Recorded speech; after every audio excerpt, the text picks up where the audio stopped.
Le divertissement, il va pouvoir enfin commencer, les gars. Algérie-RDC. Je peux vous dire, les gars, que ce match, il faudra surtout pas le rater. C'est le match du divertissement. S'il y a un match à pas rater dans ces huitièmes de finale, c'est celui-là. Déjà, pour commencer, on parle de deux publics très chauds. Deux publics avec un ego surdimensionné qui aiment bien beaucoup parler, les gars. C'est une vérité, les frères. Qui aiment bien beaucoup parler. Donc, je peux vous dire que dans l'avant-match, le chambrage qu'on aura, mais on va se régaler. Pendant le match, pareil. Après le match, on n'en parle même pas. Franchement, j'aimerais pas être à la place de l'équipe qui perdra ça. J'aimerais pas être à la place de l'équipe qui va perdre ici dans ce match en huitième de finale. Et d'ailleurs, franchement, je vous le dis, les gars, elles ont pas de chance. Elles ont pas de chance du tout. Les gars, entre la RDC qui enchaîne que les gros matchs, qualification pour la Coupe du Monde, que des gros matchs, les barrages, gros matchs, les phases de poule en Coupe d'Afrique, gros matchs. Et là même huitième de finale, encore une fois, gros match. Pareil pour l'Algérie aussi. Pareil pour l'Algérie, tu finis premier de ton groupe, tu te tapes la RDC, non. Voilà. Franchement, force à vous. La vérité, force à vous, mais c'est sûr et certain que là, on va se régaler. Alors là, des plumes vont tomber. Dans quoi on s'aventure? Le tableau des huitièmes commence petit à petit à se tracer. Manquant une toute dernière journée. On le savait depuis cet après-midi. Le Mali affrontera officiellement la Tunisie. Premier choc. Déjà un grand nom qui sortira. Le Maroc qui a réussi à avoir un très bon tirage. La Tanzanie. On ne sous-estime pas les adversaires lors de cette CAN. Mais ça devrait être un tout droit pour l'écart. L'Algérie est tombée contre le Congo. Le Congo a tout fait ce soir. Hein. Ils ont essayé de marquer le plus de buts possible pour essayer de passer devant le Sénégal. Du coup, ne pas avoir affronté l'Algérie. Mais il fallait 2 buts, plus un tirage au sort. Déjà un deuxième grand nom qui sera éliminé. L'Égypte qui affrontera le Bénin. Un match qui, selon moi, sera très disputé au vu du niveau faible affiché par l'Égypte. Et une volonté de rien à perdre pour le Bénin. Il nous manque l'adversaire de l'Afrique du Sud, l'adversaire du Nigeria, qu'on saura demain. Plus de des équipes d'une rencontre finale. Vous en douterez bien, l'affiche pour l'instant, c'est bien celle-là. Ça va être hard de ouf, les gars. Les deux équipes ont actuellement un très bon niveau, qui ressortent le mieux offensivement. Je sais pas ce qui va se passer, hein, mais bon courage. Je serai là en tant que spectateur. Je suis pas africain, moi. Je suis hypé, regardez-moi cette affiche pour les huitièmes de finale.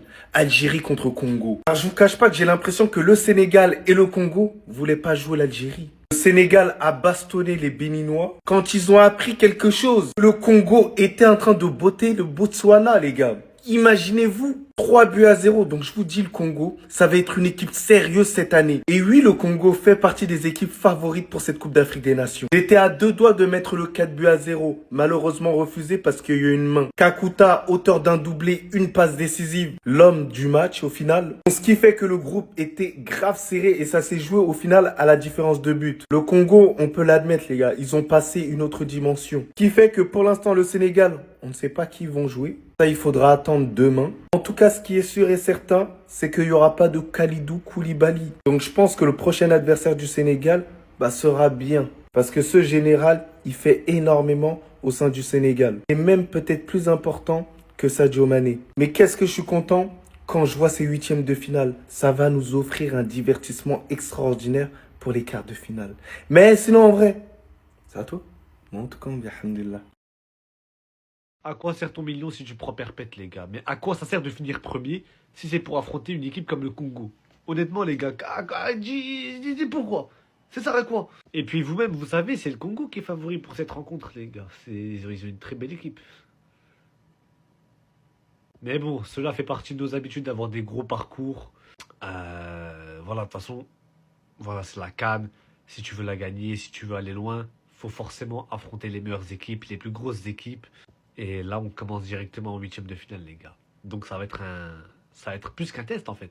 Donc il va falloir être à la hauteur, les gars. D'ailleurs, demain, dernier match de poule avant les huitièmes. J'espère que Petkovic va faire entrer les jeunes. Normalement, ça va être le cas. Honnêtement, les gars, depuis le début de la CAN, là, on n'est pas mauvais. Ce que je vois de l'Algérie, franchement, les gars, je suis surpris parce que j'étais le premier à dire, j'y crois pas du tout.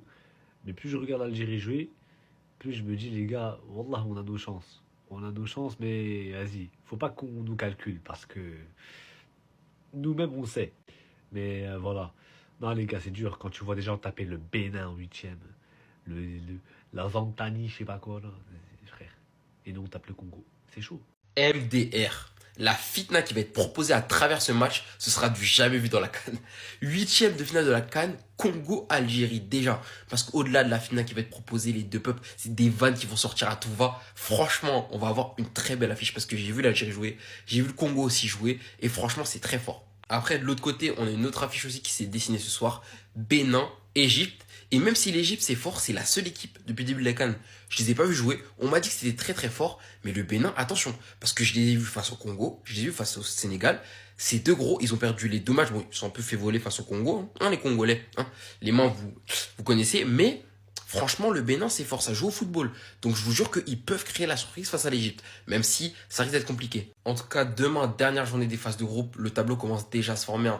Côté droit, ça manque un peu de sel, on va pas se mentir. Côté gauche, c'est méchant. Mali, Tunisie, même si les deux n'ont pas été convaincants en phase de groupe, on sait qu'en phase finale, c'est une nouvelle compétition qui commence. Sénégal, Égypte, Bénin aussi, qui vont s'affronter, comme je l'ai dit. Là, de ce côté-là, le petit Algérie-Congo. Nigeria, côté droit aussi. Maroc-Tanzanie, bon là, je pense que ça va être déséquilibré, mais on sait jamais. J'ai pas vu jouer la Tanzanie. Et l'Afrique du Sud aussi côté droit. Oui, oui, oui et oui. Là, oui. Là, oui, merci la CAN. C'est pour ce genre de match qu'on veut voir des 8e de finale de CAN. Algérie, République démocratique du Congo, à vos pronos. J'ai envie que le match y soit demain, tellement on sait tous que ça va être une dinguerie. J'ai envie que le match y soit demain. Là, c'est bon, on a eu des grosses affiches en phase de poule, mais il y a eu des matchs nuls. Des Cameroun-Côte d'Ivoire, des Républiques démocratiques du Congo-Sénégal. Là, c'est élimination directe. Il y en a un qui continue, un qui rentre chez lui. Maintenant, on va tous voir le divertissement sous nos yeux et on va tous être scotchés devant des matchs qui vont nous réserver un spectacle. Mais mon Dieu, ce match-là, ne le sous-cotez pas non plus. Ne sous-cotez pas Égypte-Bénin, ça va être un match monstrueux parce que l'équipe du Bénin n'est jamais à enterrer. Ce que j'ai vu aujourd'hui contre le Sénégal, le score est un petit peu sévère parce que l'équipe du Bénin a proposé de très belles choses. C'est une équipe qui aurait dû arracher un point du match nul contre le Congo si la VAR avait fonctionné. Normalement, il y aurait eu match nul. Après, on sait jamais ce qui peut se passer. Donc, elle peut déranger cette équipe d'Égypte qui est assez fébrile défensivement de ce que j'ai vu dans ce début de CAN. Donc attention, match Égypte-Bénin, même si l'Égypte est favori, ça va être un très très très gros match et c'est pour ce genre de match qu'on regarde la CAN, c'est pour ce genre d'affiche. Là, ça va être puissant. Je ne peux que vous dire, joyeuse CAN et régalons-nous ensemble. Là, on va encore finir les phases de poule. Voilà, il y a la Côte d'Ivoire, le Cameroun qui n'ont pas joué leur dernier match. Mais à partir des 8e de finale, il va falloir être branché absolument à tous les matchs. Parce que rater un match comme ça, mais je préfère même pas imaginer en fait le nombre de dingueries qui peut se passer. Surtout toutes les dingueries qu'on a eues depuis ce début de CAN. Ça va être monstrueux.